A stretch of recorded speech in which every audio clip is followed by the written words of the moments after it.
This is the Intuitive Leadership Mastery Podcast. What would it take for you to double your profits and half your stress with your intuition? Learn how with your host, Michael Light.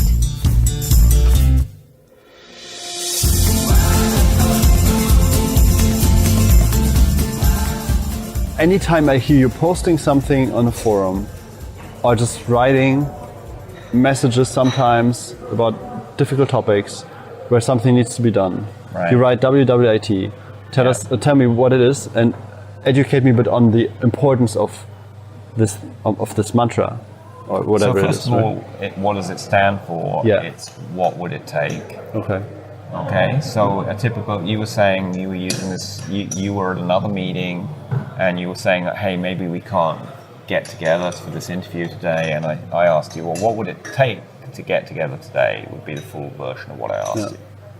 And then you came up with a solution. Yeah, I cut the last minute in half and went here by taxi. Yeah. So, and it all worked out perfect. So when we're in business, we often have challenges and problems. Okay? And it's easy to spend the focus on the problem, to worry about things. That's something I used to do in my business. I just worry is that what happens if the money doesn't come in? What am I going to do? You know, right. And it focuses the brain on the problem, not on solutions. Mm-hmm. And energetically, law of attraction, if you're focusing on worrying about what the bad things will happen, it tends to attract bad things. So asking what would it take flips that around. Okay, it focuses on solutions and not on the problem. So it tends to attract solutions. It's like doing, when you put something in Google and Google gives you all these results back.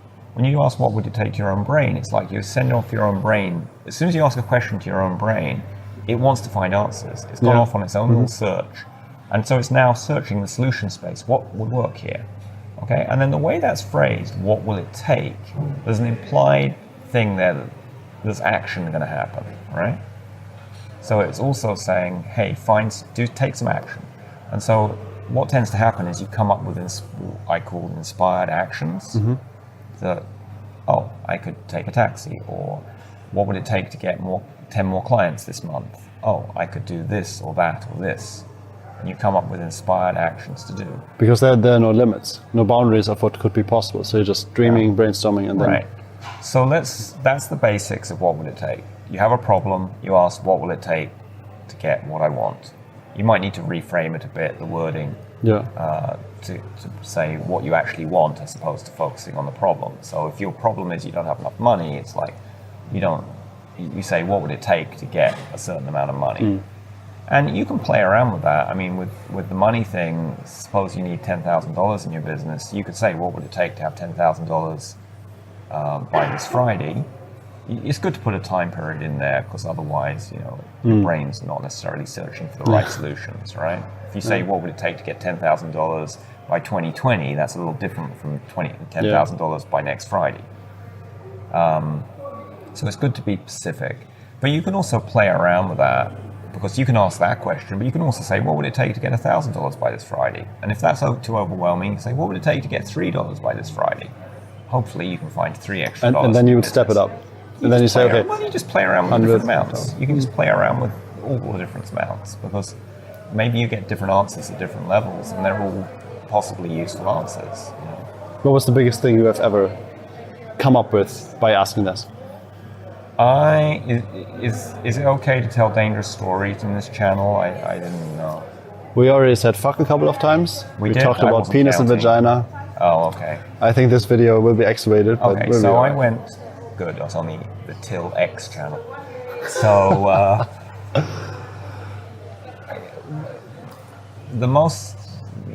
used it for a lot of things. I've used it for business things. I've used it to get big deals. Like that 80,000 deal I told you about, I used it in that to help get that.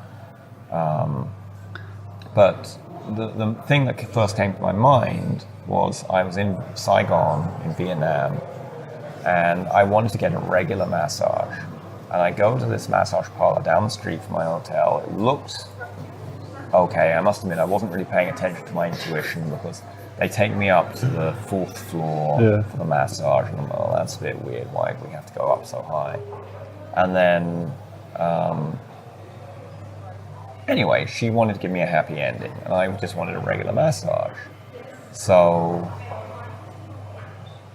she gave me, she stopped trying to give me a happy ending, and she gave me the regular massage. And then the guy, her manager comes in, and there's this whole emotional scene to try and shake me down for as many Vietnamese dong as they could. They had a bill that said they'd done extra things that they hadn't done, and they'd given me some things I hadn't. They put a face mask on me, which I hadn't asked for. Yeah. But, they'd slapped it on before I could get it off. And then she wanted a tip, right? So first of all, she wanted 500,000 Vietnamese dong for a tip.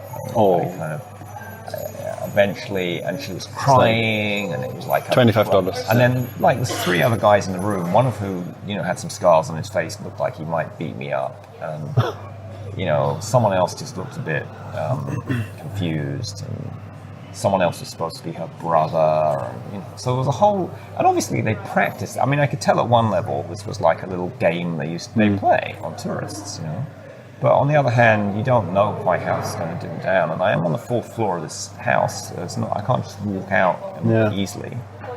So I kept asking my own. I connected the light. I sent love and light to all of them, and I kept asking, what would it take to, get what I want, which was to leave safely at a reasonable price. So what happened? So she did her crying play. I ended up giving her 100,000 dong. She left the scene. Then there was the tough guy and the dumb guy. And then, I kept saying, and I think the thing that really got to them is I kept being nice and smiling, and they're kind of threatening me indirectly. And then he gets this boss on the phone, who's obviously in the room downstairs. Anyway, we negotiated a thing. I didn't pay that much more than the massage was. I think the massage was supposed to be 300,000 dong, and I ended up paying 400 and something. And so that was quite exciting, 'cause And the what would it take really changed the situation for you? yeah, I used the connecting to the light, connecting to their heart. I also, I'm a bit, I don't know what the right word is here, but I used to be, nice about using my spiritual gifts. Now I'm like, fuck it. If someone's going to come into my reality and fuck with me, they're going to get every spiritual tool I know how to do, which often the ultimate thing I can do is upgrade their vibration. Mm-hmm. So, how people go through life and they hopefully grow and become more conscious? If I am feeling pissed off about something, I will just zap them with so much light that they are going to upgrade now. So I don't know what happened. I didn't go back to check on that Vietnamese group of people. Maybe they all died by now. They might have, and I'm okay. If they died, that sometimes people can't take being more conscious and they do die, and that's fine. We all incarnate, we all have these adventures. If someone dies due to getting too much light, tough tits, they shouldn't have come into my reality. I don't think they die that often, but I'm okay. I'm not concerned whether they choose to die or not, because they just go to heaven or wherever they go, and it's no big deal. But more likely, they're just going to have something disrupt. What happens typically when someone is upgraded in a, maybe violence is the wrong word, but in an extreme way, is that they have a crisis in their life. If they're running a pimp parlor and screwing over tourists, maybe they have a health challenge. Maybe they have a sudden insight that perhaps this isn't the best thing for them to be doing. Maybe they find out that doing this is a spiritual practice. I don't know, but I think they change. And they often don't know what to do with that.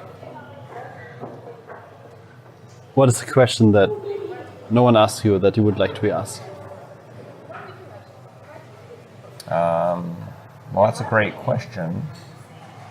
Well, you haven't asked me where I'm from, but that's a pretty easy one. That's always being asked. So, but that no one asks.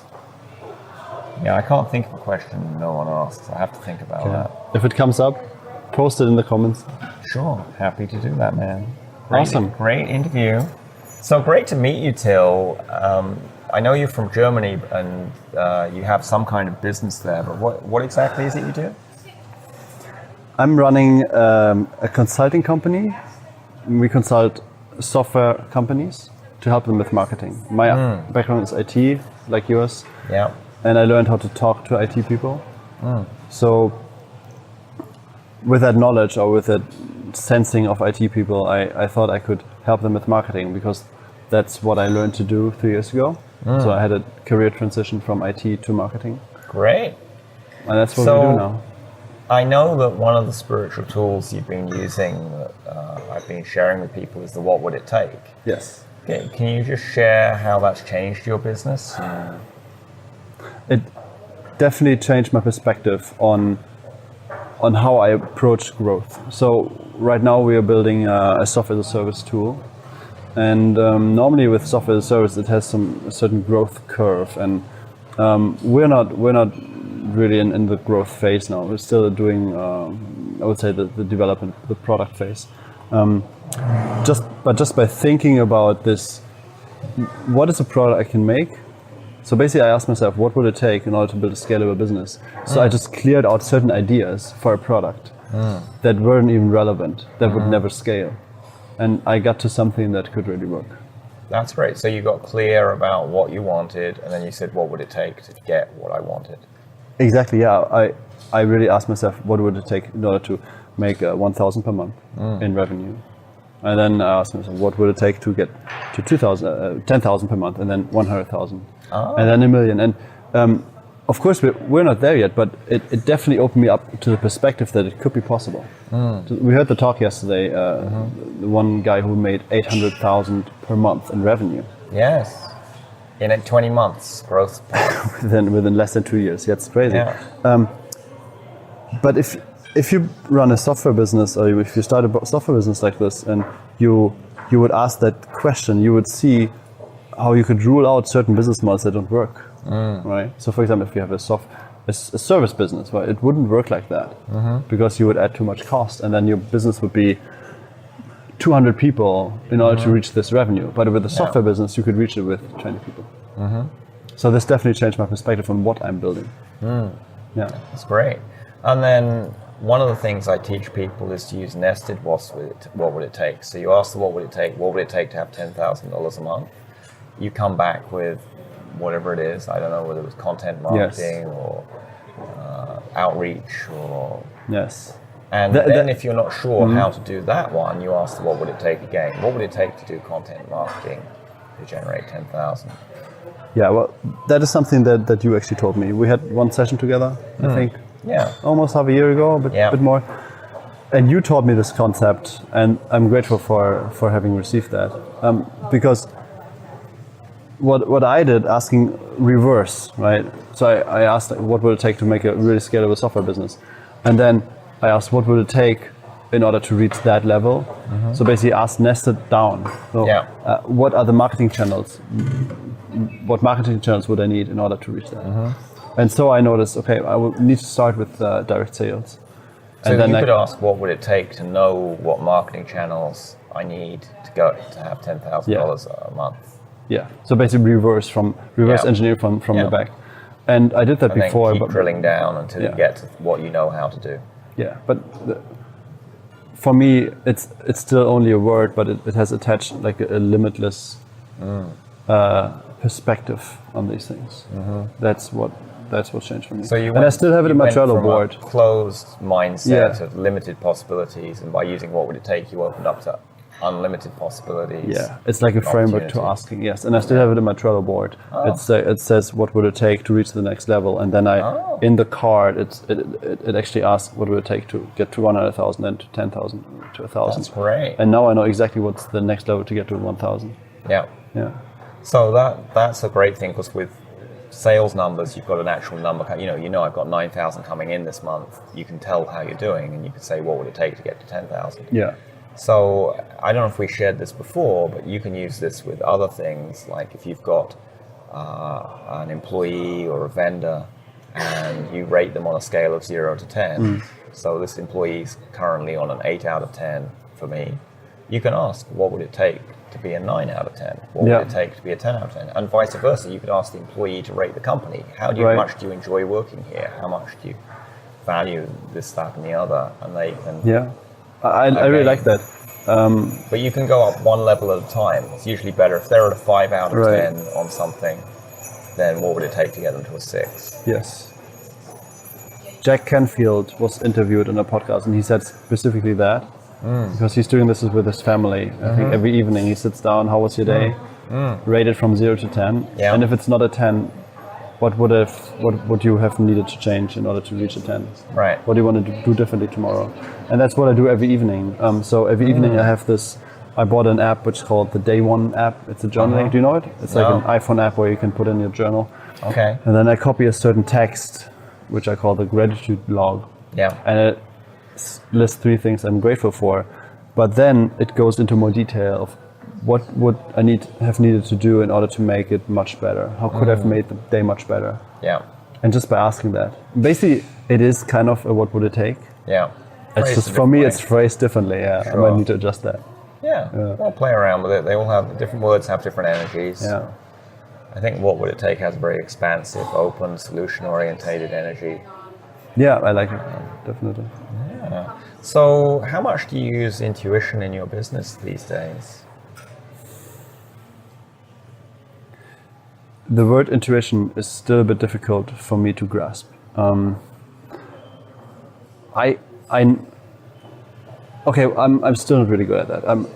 I'll be honest. But what I learned was when my body responds differently than what I've expected, there's something wrong. There's a disconnect between the Can you give an example of your body responding differently? Okay, specific example. I was in San Francisco, so I had a software business in Germany. We were developing software for startups and for businesses, normally in Germany. And I was in San Francisco at a client's office, and the client was in our office. We just some kind of swap.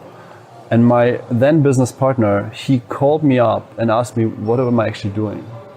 Because I was basically going on coffee meetings every day, 2 or 3 coffee meetings, and then networking in the evening, because we wanted to get more clients, and eventually it worked out like that. But just me receiving this phone call and receiving emails as well, I noticed specifically with this email, and I noticed when I can still recall the situation where I sat in this tiny San Francisco apartment, and this email came in, and it was my push notification. I hence switched the push notification off, because it's a bad thing to do anyway. But at that point, I wasn't that conscious. So I had the push notification, the email came in, and it was him asking me, what are you doing? We have X, Y, and Z, right?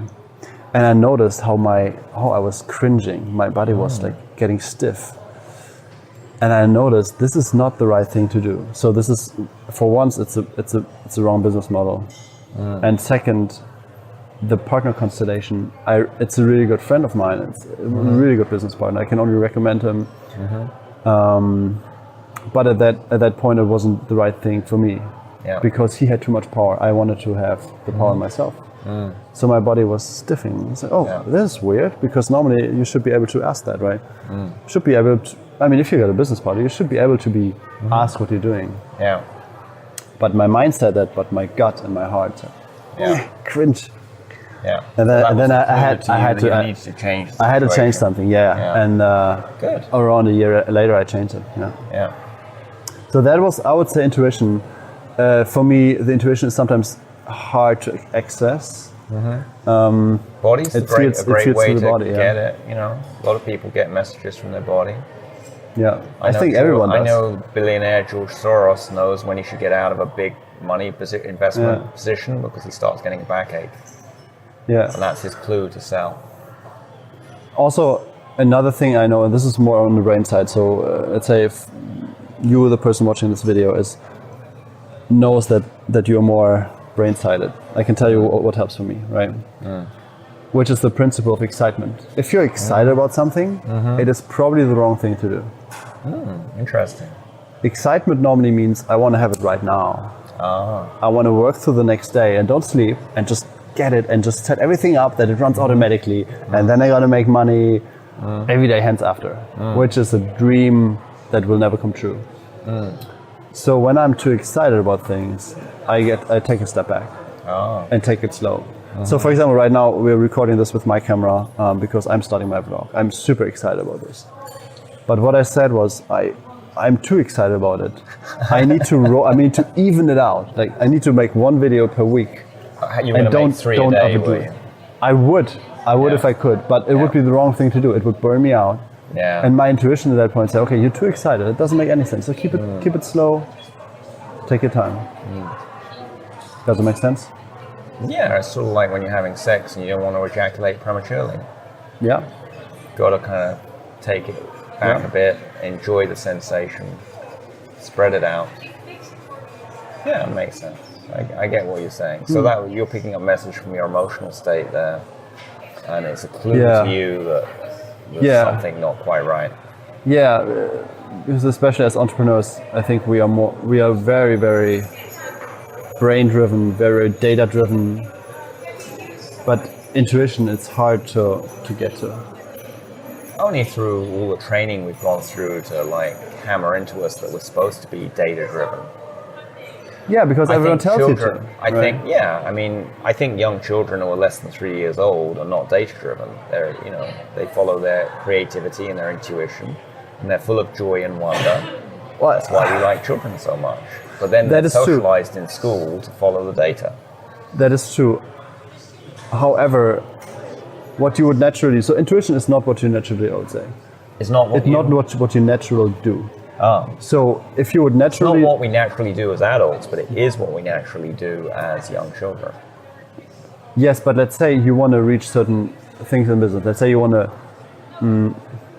I can only speak for myself. So if I would act now like I acted as a small child, I would never bring out a product because I would only build the product all the time and never bring it out to the market.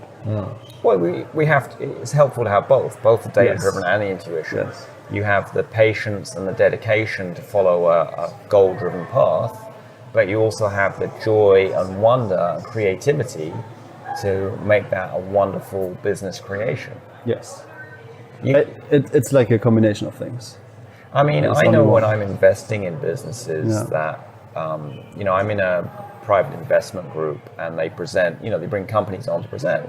And I just get a feeling that, like, this is a bad investment. There was some group that came on and all the numbers are right, all the logic was right, all the protections were in there to say, if this doesn't happen, they can make it up this way. And they totally screwed it over. I mean, I didn't invest in it, I'm glad to say, but the people who did lost all their money. But I just knew there was something off. And then So I didn't get invest. in. Yeah. I didn't get in. Yeah. I mean, you know this thing when you buy something on eBay and you get excited about it, I want to have this thing, and it may be too much. Maybe also with investment. Yeah, let's do it. Let's throw this money in. We were going to be rich. Yeah, sometimes there's too much greed that goes on. Yeah. Instead of seeing is there a real generative business here? Is there passion and excitement for what they're doing? Yeah. I mean, that's one of the things I look for in other businesses. Are the people, are they passionate about it, and they've got to have a good plan, but they need to be, they want to be doing it, and it's almost like the way I think it is. I don't know if have you ever written a book, or I did, yeah. Did you feel that you wrote the book or that the book wrote you? Were there moments where you felt this book has to come out and it's going to come out through me? That's a good question. It's been some time. I felt like it's a system that I work through, and I do it regardless. It was me controlling the book. You control the book. And I think, but if you talk to other authors, you'll find, like I did an interview with Dan Norris, and he's had that experience. Like he just wrote a book called Create or Hate, about creating or criticizing yourself. Yeah. And he felt that book needed to come out. Well, that's good. That's how it should be. Yeah. And he felt that with some of his other books that's too. Great, yeah. His books are much better than mine. Well, that's nice of you to say. And his books are great. But my point is that's a common experience with authors that, if you pay attention, it's like yes, I am writing the book and I'm doing it consciously, and sure, I'm following steps and having a plan, and this thing wants to come out through me. And the same thing with business. If you're doing the business right, it just feels like it's flowing, and this business just wants to grow and create through me and my team. Yeah. You know, when I'm doing it not good, I'm trying to follow logical steps, and I'm hiring what appears to be the right person, but they're not really a good fit. Yes. And then things don't go easily. It's all a struggle, or it doesn't really, get the market share it deserves. What I found where my intuition really was at work was when I delegated things to my employees. It was just lately where I delegated the goal setting to them. It was brilliant. Yes. I showed them OKR. You know that it's a principle by Google, objective and key results. It's like a smart goal setting. OKR. OKR. Can you explain what that means? It's objectives and key results. So you set objectives, which are the big hairy goals normally. Where you want to get to. Yeah. Yes. And key results to measure how you're getting there. For example, 1/3 more social media engagement, and the key result would be increase Twitter following by 50%, publish 4 more YouTube videos, and something else. Yeah. Right? These are the key results that are really measurable. And once you get to these results, it's likely that the objective is met. Yeah. And you should not get to everything, because then the key results are not ambitious enough. So instead of you micromanaging them, you were saying, here's where we want to go, and you figure out how you're going to get there. Yeah, I told them, hey guys, it would be nice if we could all switch to a product. What would it take for us to make that? And so we wrote down the cost, and then, okay, this is the revenue that we would need to achieve in order to make up for that. And then we set the objectives and key results for the company, but then also for each individual team member. Of course, they are connected, right? Because one person works with something, then the company is affected. So it's in a way, there's a great article by Stephen Moody, the Beachhead Marketing on Medium. He says these goals should be actually KPIs, and every team member should have a KPI attached. So this is kind of the same principle. So every team member has these key results, and they have KPIs in it. You know, we don't say like improve communication. You say have fewer meetings and more time spent on the important things by X number. So you have a KPI. Right? Yeah, and when I gave that, and I only told I have like a lead manager, and I gave it to him, and I just gave him like, look into OKR and see what we do. And then he was talking to another employee, and they were figuring out themselves. That was beautiful. So, but just by stepping back, and it felt right. Yes, it totally felt right. You held the space for them to help co-create this business, and you gave them some instruction, and then you're letting the business flow into where it needs to go. I think especially in goal setting, you cannot force that. Yeah. You know, I'll give you a little add-on you can do to this. So they've come up with this plan, objective, key steps. Now have them write a letter from their future self. If this goal is from is it a year annual goal? Quarterly. Quarterly. Okay, have them write a letter from their self in 3 months' time, saying, here's what I achieved, and here's the steps I took to achieve it. And you write it all in the past tense. Yeah. Okay? Because that is a good idea. Because energetically, there's a big difference from saying I will do something. Yep. Because energetically, there's a big difference between saying I will do something versus saying I have done something, or I am doing something. So it's much more powerful putting it in the past, because when you say I've done something, you totally have certainty it has been done. When you say you will do something, there's like this uncertainty. Is it going to happen, isn't it? So I have a suggestion. Yeah. We stop at this point. Yeah, absolutely. I'm going to ask my employees to do that. Okay. And then we hook up on Skype in 3 months from now and see how it went. Love to.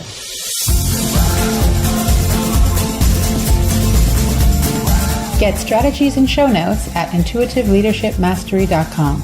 What would it take to see you here next time on the Intuitive Leadership Mastery Podcast?